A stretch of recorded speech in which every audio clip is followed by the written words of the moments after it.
Bienvenue sur Teach, votre émission d'enseignement et de maturité spirituelle. La parole de Dieu, vous savez, est un marteau qui frappe sur le roc et transforme nos cœurs et nous rend capables de témoigner de notre transformation autour de nous. Cette émission a été conçue pour vous permettre de comprendre et d'appliquer intentionnellement les Écritures comme un véritable disciple de Jésus-Christ. Dès le début de cette semaine, on a pris le risque de parler du prophétique. Donc, on va parler du prophétique durant toute cette semaine. Le premier jour, j'ai pris le temps de nous expliquer un peu quelques bases. Si on doit se mettre à parler du prophétique, il faudrait quand même qu'on s'entende sur ces quelques bases. J'en ai donné à peu près 5 concernant le prophétique. Aujourd'hui, je voudrais vraiment que vous n'ayez plus de confusion en ce qui concerne un prophète. Qu'est-ce que c'est qu'un prophète? On va essayer d'étudier ça aujourd'hui et à partir de là, nous allons démarrer et monter de plus en plus en matière en ce qui concerne le prophétique en général. Aujourd'hui, donc, parlons du prophète. Let's teach. Grandissons ensemble.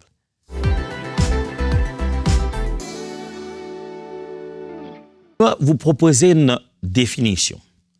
Et puis après, nous allons nous mettre à regarder, point par point, qu'est-ce que ça veut dire, où ça se trouve dans la Bible, dans l'Ancien Testament, le Nouveau Testament. Mais j'aimerais de façon générique que vous puissiez apprendre qu'est-ce que c'est qu'un prophète.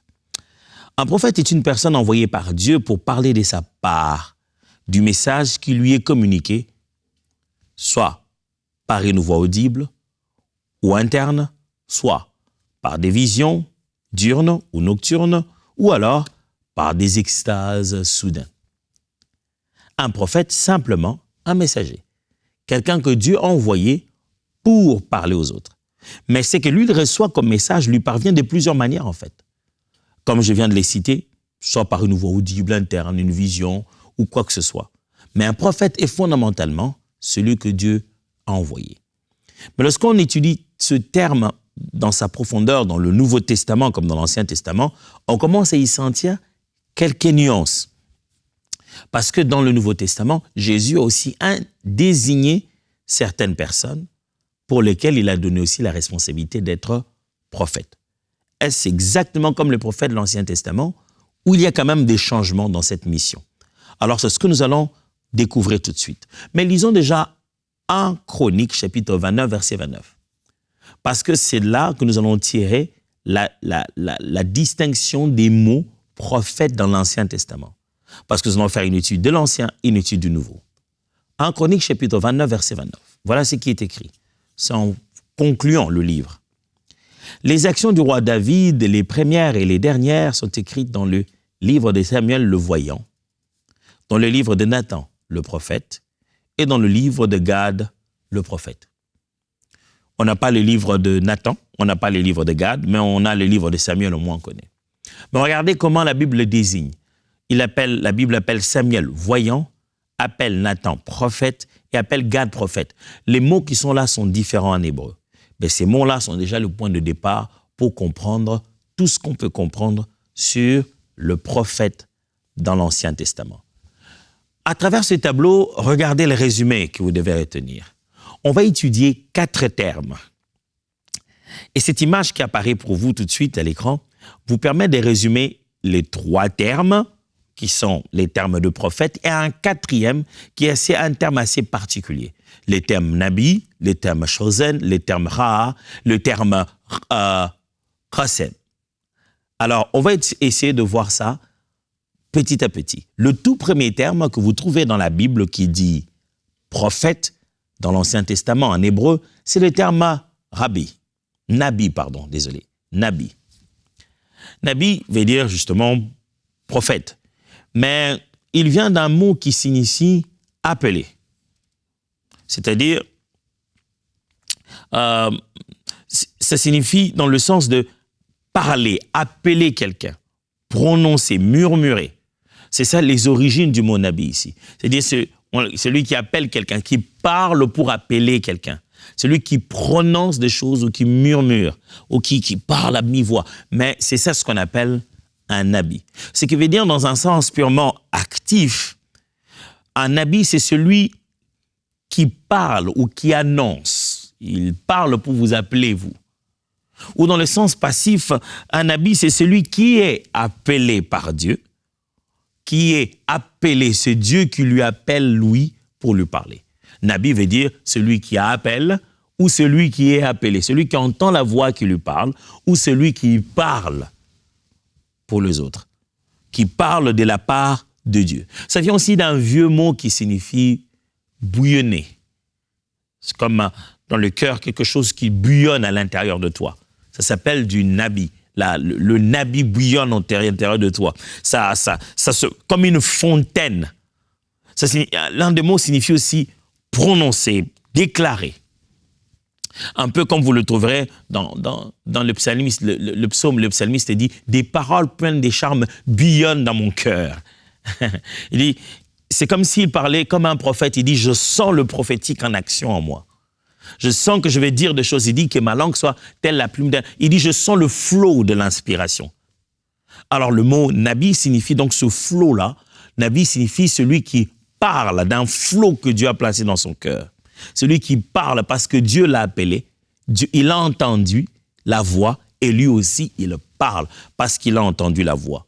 Vous trouverez ce mot apparaître pour la première fois dans la Bible pour les patriarches comme Enoch, comme Abraham. Pas comme les prophètes viennent après, mais Abraham par exemple est désigné comme étant prophète. Celui que Dieu a appelé et qui lui a donné la parole pour aller parler aux autres. Qui entend pour parler. C'est ça un nabi. C'est un porte-parole. Mais il y a aussi le deuxième mot que vous trouvez. Laissez-moi vous lire déjà quelques passages bibliques, rien que pour vous rappeler tout ça. Genèse chapitre 20, verset 7. Maintenant, rends la femme de cet homme, car il est prophète. Il priera pour toi et tu vivras. Mais si tu ne le rends pas, sache que tu mourras, toi et tout ce qui t'appartiennent. Dieu est en train de parler en faveur de Abraham. Il dit, rends à cet homme, sa femme, parce qu'il est prophète, et il priera pour toi. Il parle de qui? Il parle d'Abraham. Abraham, comme vous le savez, il n'a pas fait une fois, il a fait 2 fois. Quand il va à des endroits, il dit que voilà, Sarah, c'est sa sœur, parce qu'il a peur que la beauté de sa femme devienne source de problème. Et puis il arrive, et bon, le monsieur dit, comme c'est sa sœur, donc moi je peux la prendre. Et puis du coup, Dieu fait tomber une maladie dans la maison.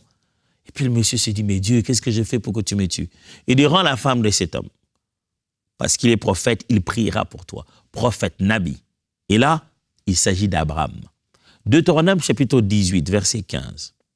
L'Éternel, ton Dieu, te suscitera du milieu de toi, d'entre tes frères, un prophète comme moi, vous l'écouterez. Ça, c'est à la fois une prophétie qui était à 2 temps. Dieu, ici, c'est Moïse qui est en train de parler à la fois et de Josué, mais surtout de Jésus, en disant que l'Éternel susciterait un autre Nabi, et vous l'écouterez. Il dit, l'Éternel vous suscitera un autre prophète, comme moi, vous l'écouterez. C'est-à-dire qu'il a une chose à dire. Il sera un Nabi, un porte-parole. Deutéronome toujours, chapitre 34 plutôt maintenant, le verset 10. Il n'a plus paru en Israël de prophète semblable à Moïse que l'Éternel connaissait face à face. De prophète semblable à Moïse. Prophète ici veut dire porte-parole, Nabi. Le deuxième mot que vous trouverez dans la Bible pour parler de prophète, c'est le mot Choser. Choser, qui veut dire littéralement celui qui voit, mais de quelle manière? C'est celui qui voit à travers des extases, des circonstances différentes. C'est-à-dire qu'il réussit à voir, c'est très synonyme de Ra'a, de Roé, dans l'hébreu, ça veut dire voir dans une vision. Il détient l'idée de connaître des expériences de transport spirituel et même de lire les étoiles. De fois, le terme apparaît comme ça. Il s'agit ici de celui qui déduit la volonté de Dieu au travers une connaissance ou une expérience surnaturelle. Un choser, c'est celui qui obtient des transports, il lui arrive un instant d'être dans une réalité médium. Hein? Je préfère éviter des mots comme ça peut porter à confusion. Mais quand un choser manifeste le don de prophétie, c'est que peut-être qu'il a eu un songe, il a eu un signe, il est en train d'interpréter un signe que Dieu a fait. Il est entré en extase. C'est comme des voyants, mais des voyants par une seconde méthode. Dieu passe par un songe, Dieu passe par quelque chose, Dieu passe par des signes et qu'il les leur interprète et ils déduisent ce que le Seigneur veut dire. Regardez ça. 2 Samuel chapitre 24, verset 11. Le lendemain, quand David s'éleva, la parole de l'Éternel fut ainsi adressée à Gad, le prophète, le voyant de David. Vous voyez, il sert de voyant pour David, mais il est prophète. Le mot prophète qui apparaît là-bas, c'est le mot chosé. Il est chosé de nature, c'est-à-dire il reçoit des transports, mais pour David, il est le porte-parole de Dieu, donc le Navi. Amos chapitre 7, verset 12. Et Amasia dit à Amos, homme à vision, va-t'en, fuis dans le pays de Juda, mange ton pain, et là tu prophétiseras. Homme à vision, c'est ça le mot chosé. Homme à vision, celui que Dieu donne des instants de voir des choses, il lui permet d'avoir des visions, de comprendre, il met dans des instants où comme on a parlé de l'extase que Pierre avait connue hier, quand on a parlé hier. Homme à vision, chosé. Le troisième mot, c'est le mot rare, ou roé, si vous voulez. Rare, c'est ça ce qui veut dire littéralement voir, ou voyant. C'est quelqu'un qui comprenait les voies et les plans de Dieu. À ce titre, était consulté pour découvrir la volonté de Dieu. C'est quelqu'un qui avait la capacité de voir de façon permanente. C'est-à-dire, le monde spirituel lui était disponible. Il ne comprenait pas la volonté de Dieu par une vision symbolique dans son esprit. Il pouvait voir aussi littéralement comme ça. Souvenez-vous qu'un des fameux passages que je vais lire d'ailleurs, 1 Samuel chapitre 9, verset 9. 1 Samuel 9, 9. Autrefois en Israël, quand on allait consulter Dieu, on disait « Venez et allons au voyant ». Car celui qu'on appelle aujourd'hui le prophète s'appelait autrefois le voyant. Ici, c'est un merveilleux texte parce que ça nous permet de voir comment certains termes même qui désignent le prophète ont évolué dans l'histoire. La Bible dit ceci, celui qu'on appelle aujourd'hui le prophète, le Nabi, on l'appelait avant le voyant. Israël avait déjà pris l'habitude, quand ils veulent consulter l'Éternel, disait « Allons voir le roi, allons voir les rares ». Et celui qu'on appelle aujourd'hui Nabi, on l'appelait rare avant. C'est toujours des termes pour parler du prophète, mais là, le voyant, c'est en train de spécifier de quelle manière il perçoit son message. Si le Nabi est très à l'écoute pour parler et que le chosé a des visions pour parler, le voyant ici voit. Dieu lui permet d'avoir un contact avec le monde spirituel de façon un peu plus ouverte. C'est pour ça que je vous l'ai lu, et j'aimerais le relire maintenant, 1 Chroniques chapitre 29, verset 29. Relisons-le maintenant. Les actions du roi David, les premières et les dernières, sont écrites dans le livre de Samuel, le Roé, ou le rare, dans le livre de Nathan, le prophète, donc Nathan ici est présenté comme un chosen, plutôt un Navi, et dans le livre de Gad, le chosen. Vous trouvez les trois termes là, les termes que je viens de vous expliquer, mais dans ce même verset, on distingue Samuel de Nathan et de Gad dans leur appel prophétique. L'un est un voyant, l'autre reçoit de transport, et l'autre est celui qui parle comme un porte-parole. Ces trois termes ayant été présentés, j'aimerais vous dire aussi que dans la Bible, vous trouverez un quatrième terme. Mais il est utilisé en particulier pour désigner un prophète qui s'est perdu, un faux prophète. Un prophète qui était avec Dieu, qui a perdu sa voix, ou bien quelqu'un qui seulement donne de fausses prophéties. Prophète, oui, mais de la mauvaise manière. C'est le terme Kassam, ou Kosem, si vous voulez. C'est le terme qu'on traduit souvent dans la Bible par « devin ». C'est un mot utilisé spécialement pour des faux prophètes ou de prophètes pervertis. Balaam en est le personnage d'ailleurs. C'est un personnage de la Bible sur qui ce terme est utilisé. Josué chapitre 13, verset 22. Josué chapitre 13, verset 22. Parmi ceux que tuèrent les enfants d'Israël, il les avait aussi fait périr avec l'épée le dévin Balaam, fils de Béor. Vous voyez? C'est bien écrit dévin Balaam, fils de Béor. Mais ces termes-là, c'est le terme Kassem. Mais regardez 2 Pierre chapitre 2, versets 15 à 16, qui le décrit, lui, qu'on appelait dévin tout à l'heure, mais aussi comme prophète.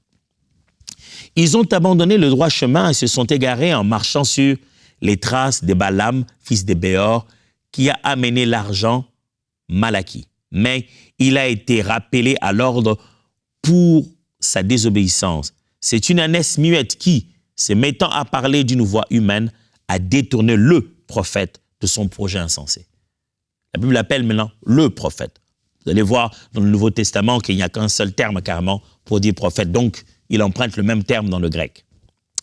Michée chapitre 3, verset 12 par contre. Ces chefs jugent pour des présents. Ces sacrificateurs enseignent pour un salaire. Et ces prophètes prédisent pour de l'argent. Et ils osent s'appuyer sur l'Éternel. Ils disent, l'Éternel n'est-il pas au milieu de nous? Les malheurs ne vous atteindra pas. Quand on dit ces prophètes prédisent pour de l'argent, on parle de Kassem ici. Les faux prophètes qui prophétisent pour de l'argent. C'est un autre terme dédié seulement pour pouvoir indiquer que cette personne, prophétisant, oui, mais détournée de leur voix, dévin, ne prophétisant pas selon Dieu. Zacharie chapitre 10, verset 2. Car les téraphim ont des paroles de néant, les devins prophétisent de fausseté, les songes mentent et consolent par la vanité. C'est pourquoi ils sont errants comme un troupeau, ils sont malheureux parce qu'il n'y a point de pasteur.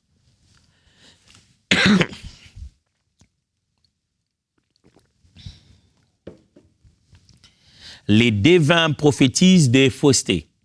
C'est le terme qui apparaît là. C'est le terme Kassem. Ça parle généralement de prophétie ou de prophète, mais de faux prophètes. Alors, quand on étudie le terme prophète dans la Bible, on restera plus dans les 3 qu'on a dit ici. Mais le Nouveau Testament utilise quel terme? Quand on parle dans le Nouveau Testament, il y a un terme, un seul terme, qui apparaît souvent, partout. C'est le terme grec prophatas. Prophatas. Prophaitas. C'est comme ça qu'on prononce, prophaitas. Prophaitas vient de 2 mots. Pro, qui signifie devant, et phemi, qui signifie parler. Devant ou avant, pour, de la part de, c'est ça pro.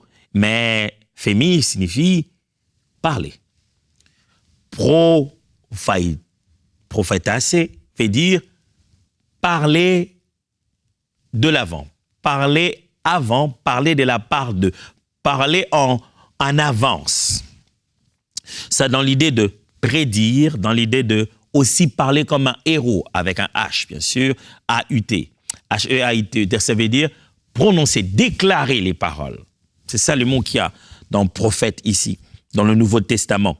L'ancienne racine, c'est le mot pha qui signifie simplement briller.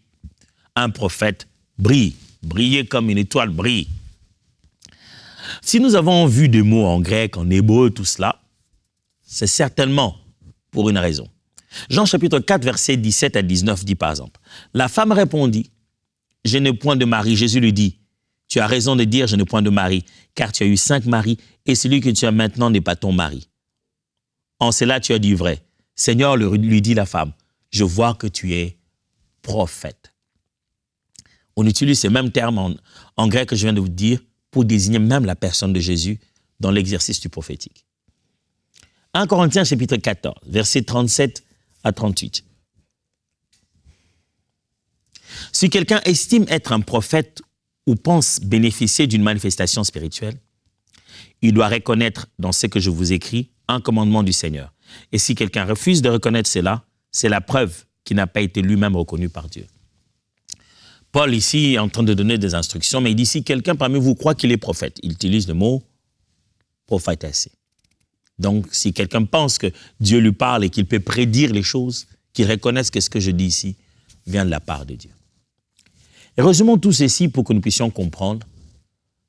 Je ne parle pas du prophète et du ministère du prophète, comment il fonctionne. Le but de cette semaine, c'est parler du prophétique. Mais pour cela, j'ai besoin de faire une petite différenciation entre le mot prophète, prophétie, et puis alors arriver à prophétique.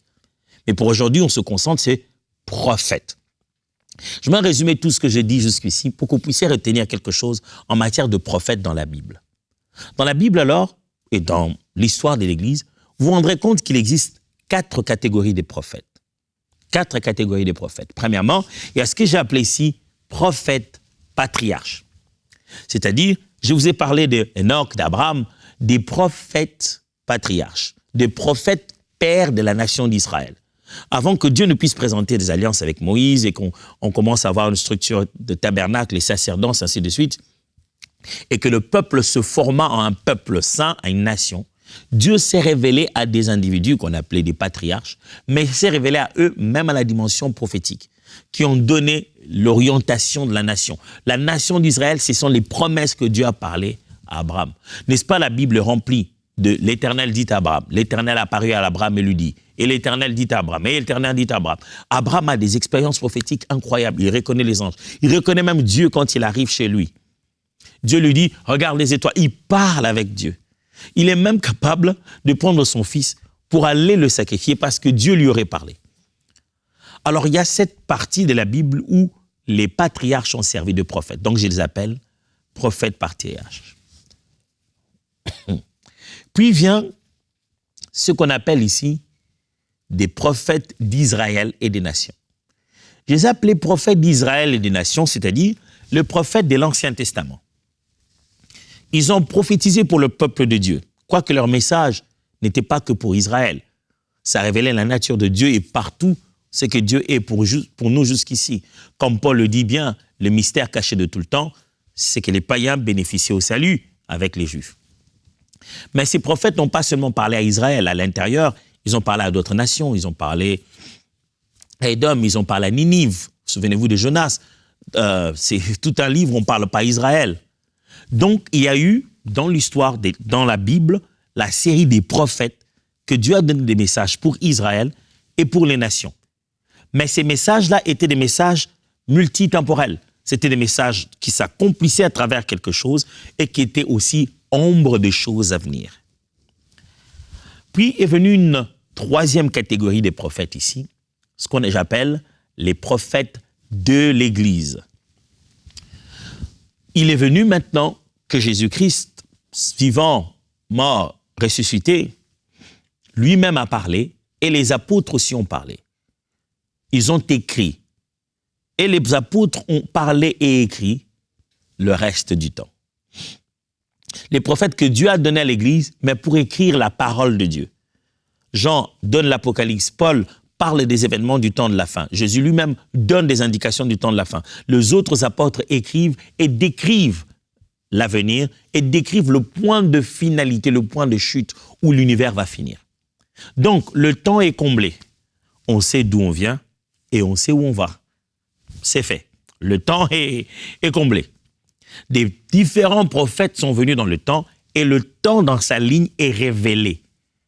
Quelqu'un comme Moïse, prophète de sa nature, rentre dans le passé. Au commencement était la parole. Il était où, lui, Moïse? Au commencement, Dieu créa le ciel et la terre. Lui, il était où? Après, on a maintenant des prophètes comme Jean qui lui dit, voilà comment il y aura un nouveau cieux, une nouvelle terre. Il montre comment les choses vont finir. Tous ces 3 premières catégories des prophètes ont bouclé la boucle de la révélation du temps. Maintenant, il y a une 4e catégorie des prophètes qu'on appelle ici les prophètes dans l'Église. Pas le prophète de l'Église pour que le corps du Christ dise où va le temps, mais le prophète dans l'Église qui exerce pour le perfectionnement de saints, l'encouragement du peuple de Dieu sur une révélation qui est déjà établie. Les prophètes dans l'Église ne vont pas créer un nouveau temps dans l'avenir. Ce temps-là est déjà bouclé. La parole de Dieu, les Écritures sont déjà révélées. Il n'y a rien que les prophètes dans l'Église aujourd'hui vont révéler qui va aller au-delà du temps qui a déjà été révélé par la Bible. Les prophètes dans l'Église sont là pour encourager le peuple de Dieu à rester dans la bonne voie, les pousser à la sanctification, être des instruments de la manifestation de la présence de Dieu, que Dieu est réellement au milieu des gens, mais aussi orienter les frères et sœurs dans leurs décisions personnelles au quotidien, par la confirmation de ce que l'Esprit de Dieu dit à travers eux pour le peuple, mais fondamentalement pour leur enseigner la parole qui a déjà été prophétisée par les trois autres catégories. Le prophète dans l'Église doit maîtriser ce que le prophète de l'Église a dit, ce que les prophètes des nations d'Israël ont dit et ce que les prophètes patriarches ont dit. En mots simples, le prophète dans l'Église doit maîtriser la Bible, la parole de Dieu. Si vous avez compris toutes ces choses, vous avez un peu de temps pour ça, c'est important parce qu'on va entrer de plus en plus dans cette réalité du prophétique jusqu'à ce qu'on va arriver au niveau de vous donner des choses très pratiques sur la manière d'exercer même le prophétique. Je me souviens une fois, j'étais avec des hommes de Dieu qui, parce qu'ils les tiennent, ils exercent le ministère de prophète, veulent à tout prix être regardés comme étant au-dessus des autres. Ils font des anecdotes, des petites phrases comme ça pointées dans la Bible. Moi, je suis prophète, on ne vient jamais voir le prophète les mains vides. Ou genre, moi je suis prophète, je ne suis pas comme vous les prédicateurs, moi j'entends Dieu. Dans le Nouveau Testament, ce n'est pas comme ça que Dieu place le prophète. Il ne le place pas comme étant au-dessus des autres porte-paroles. Fondamentalement, un prophète est un porte-parole comme tous les autres ministres. D'ailleurs, je devrais dire, tous les 5 ministères sont fondamentalement des envoyés et des porte-paroles. C'est pourquoi la Bible aime dire que c'est basé sur le fondement des apôtres et des prophètes, des envoyés et des porte-paroles. Ce sont des ministres de la parole de Dieu.